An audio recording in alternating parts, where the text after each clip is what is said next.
राज्य में जारी रही प्रचंड ग्रीष्म प्रवाह। एबे ततला कढ़ई सिझुची सारा ओडिशा।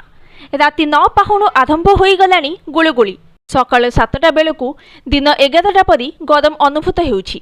सकाळ 8:30 सुधा 35 डिग्री उपरे 5 सहरर तापमात्रा रेकर्ड होइछि। भवानीपाटना रे सर्वाधिक तापमात्रा 36.2 डिग्री रेकर्ड करा जाइछि। केन्दुझर 35.6 डिग्री, तालचेर, बारिपदा और अनुगुल 35 डिग्री तापमात्रा रेकर्ड होइछि। भुवनेश्वर 33.6 डिग्री रही ताती। उपकूल उपात सबुठी प्रचंड ग्रीष्म प्रवाह अनुभूत होउछि।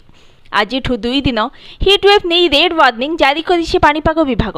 आज 9 जिला गजपति, गंजाम, बालेश्वर, मयूरभंज, झारसुगुड़ा, ढेंकानाल, बलांगीर, नुआपड़ा और कलाहांडी को सीवियर हिटवेव नहीं रेड अलर्ट दिया जाइछि।